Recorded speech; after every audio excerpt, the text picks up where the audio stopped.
Jungle.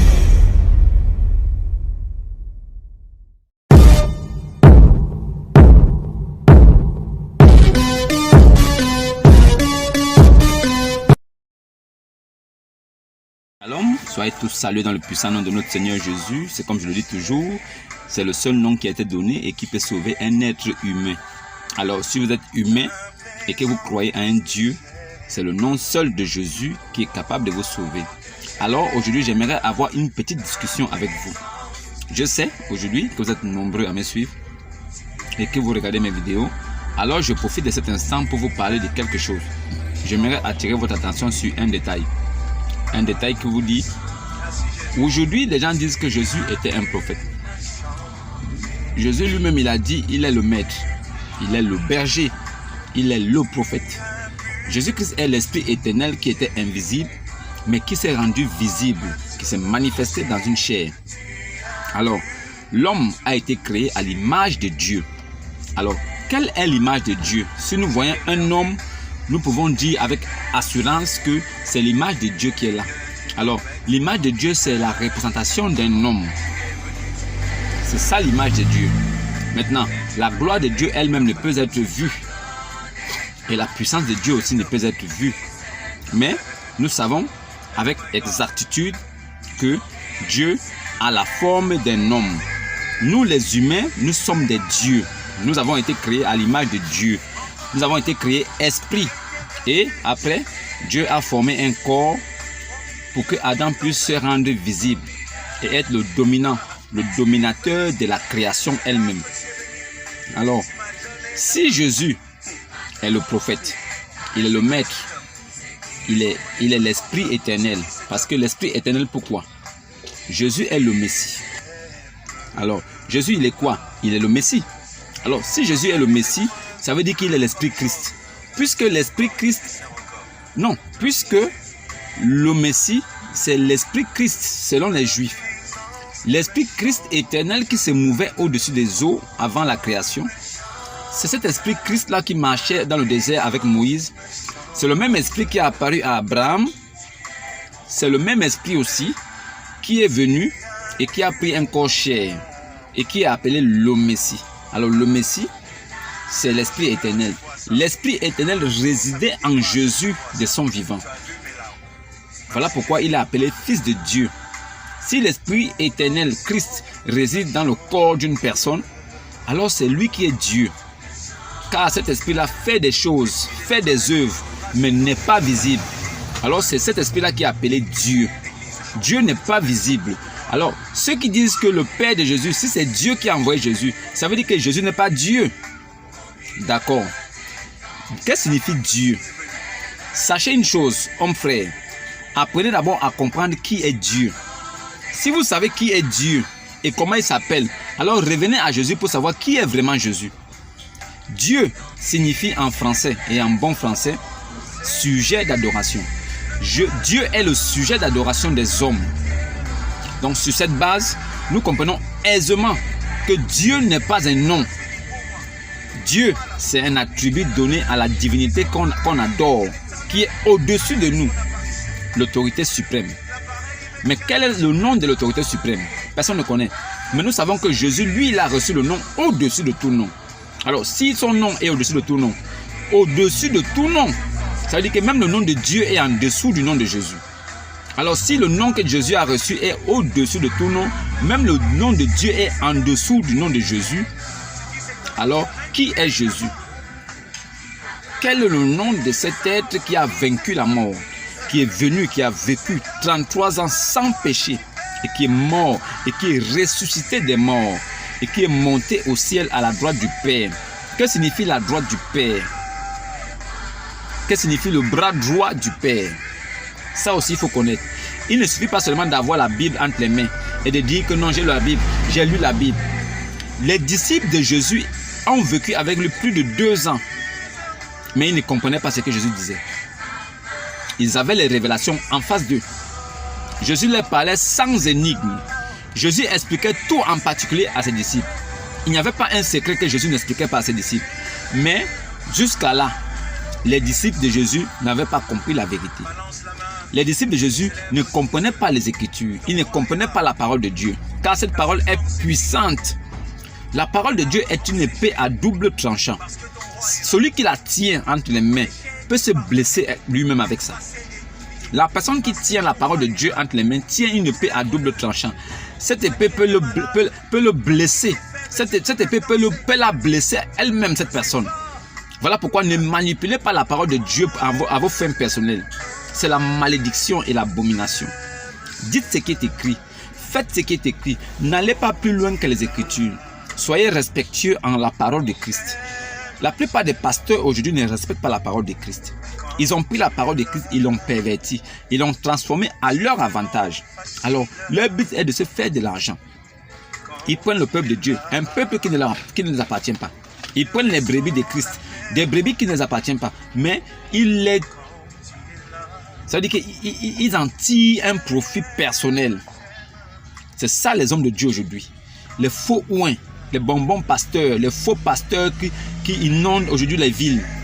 Des gens qui nous trompent, qui nous disent venez voir Jésus. Ça veut dire ils font des campagnes d'évangélisation. Et dans leur campagne, le but pour eux, c'est d'appeler les gens à venir dépenser, à venir payer pour la guérison. Ils invitent des personnes à venir dépenser de l'argent pour pouvoir être consultés. Ils payent les consultations comme si c'était des hôpitaux. Oh oui, venez payer l'hôpital. Oh, venez payer la consultation. C'est 20 000 la consultation. Avant que le pasteur te reçoive, il faut d'abord que tu viennes payer. Il faut venir payer. Il faut venir payer d'abord. Tu payes. Tu vas. Tu es reçu par la secrétaire. On met ton nom dans un papier. Avec on monte un dossier. On met ton nom, prénom, âge et tout le reste, profession. Oui. On finit de remplir ça. On te dit non, il faut venir maintenant. Le pasteur va te recevoir samedi. Mais il faut déjà payer les 20 000 maintenant. Comme ça, quand le pasteur viendra samedi, il va seulement te guérir pour toi. Qui vous a dit qu'un pasteur peut vous guérir? Vous, fidèles, qui allez dans ces églises-là, qui vous a dit qu'un pasteur peut vous guérir? Qui vous a dit ça? Qui vous a dit qu'un pasteur peut prier pour vous et vous guérissez? Qui vous a dit ça? Un pasteur de Dieu authentique, il peut prier sur vous. Mais la guérison vient de Dieu. C'est Dieu seul qui peut vous guérir. Le don de Dieu là, c'est lui qui donne. Et ce don se manifeste en temps voulu. Ce n'est pas l'homme de Dieu lui-même qui impose. Parce que l'esprit de Christ, c'est lui qui domine l'homme. L'homme est soumis, l'esprit de l'homme est soumis à l'esprit de Christ. Et nous savons tous que l'esprit de Christ, c'est Dieu. Dieu qui signifie sujet d'adoration. Alors c'est Dieu qui est là, en esprit. Et il ne peut pas être en dessous d'un homme. Car tout a été déjà placé en ordre. Notre Dieu, c'est un Dieu d'ordre. Alors, si l'homme, l'esprit de l'homme est soumis à l'esprit de Christ, est soumis à l'esprit de Dieu, alors le don qui se manifeste dans l'homme de Dieu ou bien dans le oint de Dieu sont des dons qui se manifestent et qui disparaissent, qui apparaissent selon le bon vouloir de Dieu. En ce moment, c'est Dieu lui-même qui veut que cela soit ou bien que cela ne soit pas. Alors, aujourd'hui, les faux pasteurs, ils organisent des campagnes d'évangélisation. Des campagnes d'évangélisation pour faire venir du monde. Alors, pour que le monde vienne, ils utilisent des astuces. La publicité, ils font des tapages, ils demandent aux gens de venir. Venez pour la guérison. Hein? La campagne Jésus qui guérit. Une campagne Jésus qui guérit. En fait, les pasteurs, ceux qui disent qu'ils sont envoyés de Dieu là, moi je me pose la question, qui les envoie? Est-ce vraiment Dieu qui les envoie? Et si c'est Dieu, quel est ce Dieu? Il y a beaucoup de dieux aujourd'hui. Alors nous, qui sommes des païens, qui sommes des femmes étrangères, qui avons été acceptés par Christ, nous devenons Israël aussi. Nous devenons juifs par adoption. Nous devenons des juifs par adoption parce que nous adorons le même Dieu des juifs. Le Dieu des juifs qui a demandé la circoncision à l'homme. Après 8 jours, nous sommes des enfants d'Israël. Nous sommes adoptés par Dieu et nous appartenons à Israël. Nous sommes descendants d'Abraham. Donc nous pratiquons la circoncision. Ça là, c'est pour ceux qui sont croyants de Jésus-Christ, qui sont croyants au Christ, au Messie. Maintenant, il y a des religions dont les dieux ne font même pas mention de cela. La loi des Juifs là ne s'applique pas aux musulmans. La religion musulmane n'a adopté aucune loi juive. Nous, qui sommes des païens, qui avons accepté Jésus, nous avons ce privilège-là. Et nous sommes enfants de Dieu par adoption. Nous sommes Israël. Nous devons pratiquer la circoncision. Ce que les musulmans ne font pas. Nous devons le faire. Et nous croyons au Messie. Et nous croyons en ça à fond. Maintenant, selon la religion musulmane, il faut croire plutôt en Mohammed. Parce que Mohammed est considéré comme le Dieu même de l'islam. Il a pris les attributs de Dieu, il s'est en accaparé, il est devenu Dieu lui-même de l'islam. Mohammed est le Dieu de l'islam. Il n'y a pas un autre Dieu. Allah, c'est juste le nom qui a été placé au devant. Mais sinon, le vrai Dieu de l'islam, c'est Mohammed. Ce n'est pas l'islam. L'islam ne prie aucun Dieu. Et Mohammed, à la dernière minute, lui-même, il s'est retranché.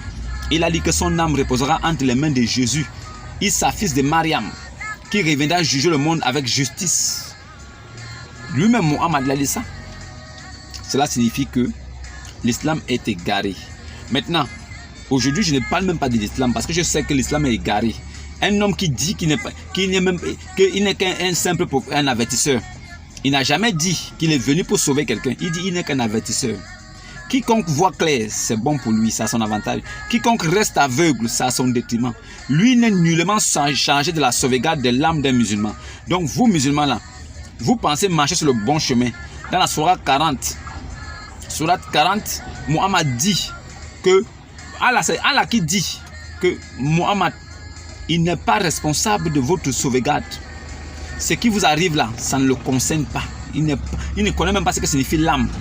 Mohammed ne connaissait pas ce que signifie l'âme, ce que signifie la foi. Mohammed vivait comme...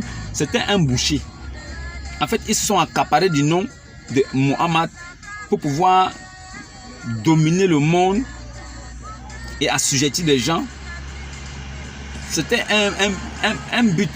Il y avait un but là derrière. Mais sauf que quand nous regardons bien, il n'est pas né avec le nom de Mohammed. Il n'a jamais porté le nom là à la naissance. Il s'appelait Abu al-Qasim.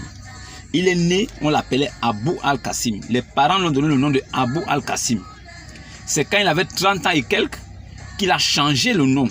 Lui, avec sa première femme Khadija, qui était une grande commerçante riche, et avec le frère de sa femme Khadija.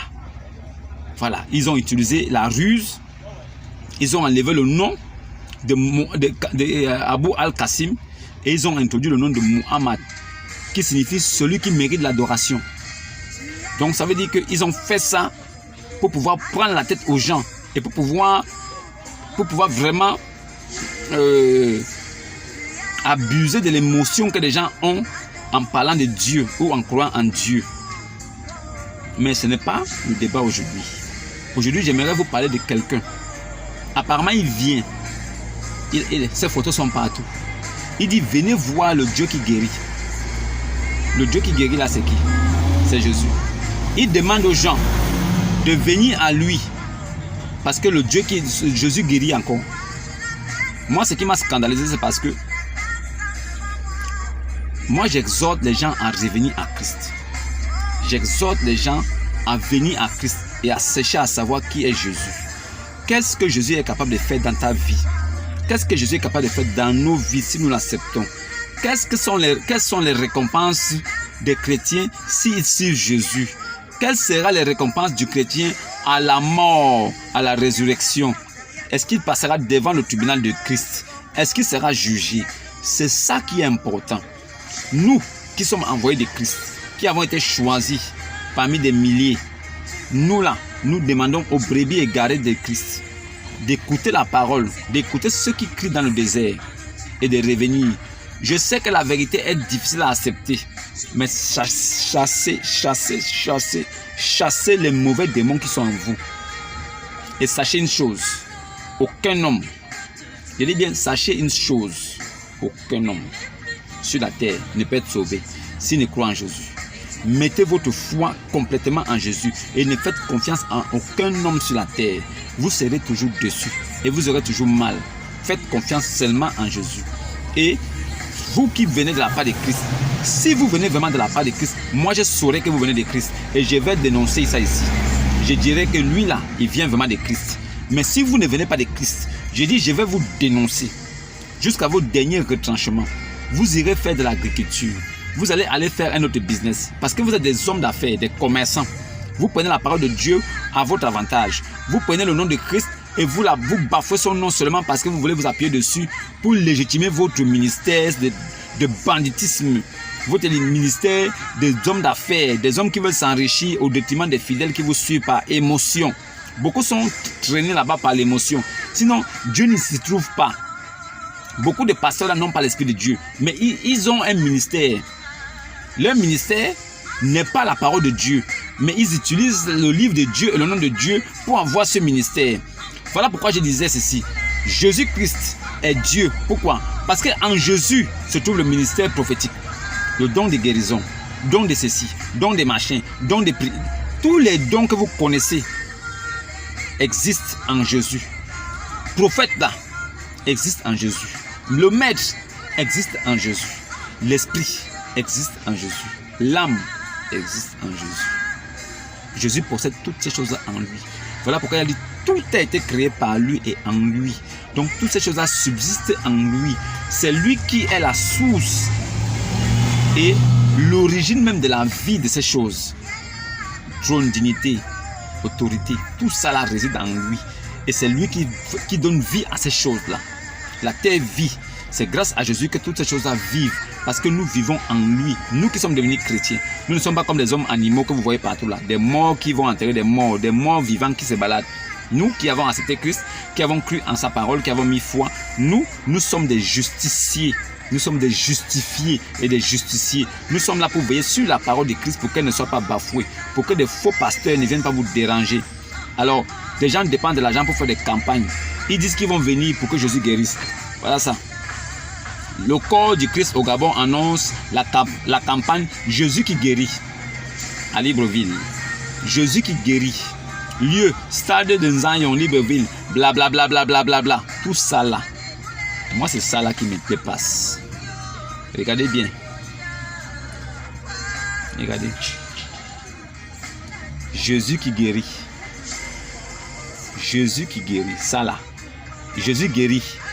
Tout le monde sait que si tu cherches d'abord premièrement Jésus. Voilà pourquoi il a dit cherchez premièrement le royaume des cieux. Maintenant, quand on cherche le royaume des cieux, on doit chercher le responsable. Qui est le responsable du royaume des cieux? Si c'est Jésus, cherchez premièrement Jésus. Cherchez à le comprendre et savoir ce qu'il veut réellement. À partir de là, tout le reste vous sera accordé gratuitement. Ce n'est pas des campagnes de Jésus qui guérit. Campagne de Jésus qui guérit. Comme les gens aiment les miracles et les guérisons, ils vont aller en stock, aller s'asseoir là-bas, chauffer les bancs pour ce gars-là qui se fait de l'argent sur leur dos. Il ne vient pour guérir personne. Lui là, il ne peut guérir personne. Ce n'est pas lui qui commande Dieu. Il ne commande pas le Saint-Esprit. Il ne peut pas se lever un matin et dire que non, Jésus qui guérit. Donc si vous venez au stade, il va vous guérir. Parce qu'il sera là-bas pour guérir. Qui lui a remis ce ministère? Qui lui a remis ce ministère? Et sur quelle base il croit qu'il va guérir ce jour? Il croit quoi? Il a Jésus en lui? C'est lui qui commande Jésus? Quoi? Les gens ne connaissent même pas Dieu? Les gens ne connaissent pas Jésus? Les gens ne connaissent même pas la parole de Dieu? Ils viennent seulement aller là-bas pour la guérison. Les gens viendront seulement pour la guérison, sans connaître Dieu. Ils viennent seulement pour être guéris. Donc Jésus est mort sur la croix pour les guérisons des gens. Pour les porte-monnaies des gens. Les gens disent, oh non, venez à Jésus pour votre percée financière. Oh, venez à Jésus pour votre mariage. Oh, venez à Jésus pour votre guérison. Oh, venez à Jésus. Non, ne venez pas à Jésus pour le connaître et pour sauver votre âme. Non, mais venez pour les guérisons, pour les miracles. Ça là, celui qui ira là-bas, c'est un maudit. C'est moi qui vous le dis. Celui qui va porter ses petites fesses pour aller suivre ces gens-là, c'est un maudit. Dieu ne le connaît même pas. Cherchez premièrement le royaume des cieux. Cherchez à connaître qui est Dieu. Alors, cherchez à trouver un vrai guide spirituel qui va vous conduire vers Dieu. Alors après, toutes ces choses-là seront accordées tranquillement. Ça c'est quoi? C'est quoi ça? Ça c'est quoi? C'est quoi ça? Ça là, c'est quoi? Hein?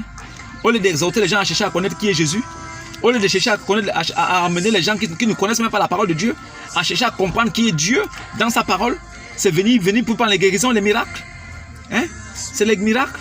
Donc c'est ça Jésus. Un Dieu pour les miracles. Juste pour faire les miracles. C'est ça qui vous intéresse, quoi. Vous avez déjà compris. Celui qui met ses pieds là-bas, tant pis pour lui. Je vous ai prévenu. Cherchez à connaître Dieu. Et Dieu là, celui qui le cherche vraiment le trouve. Shalom et à demain.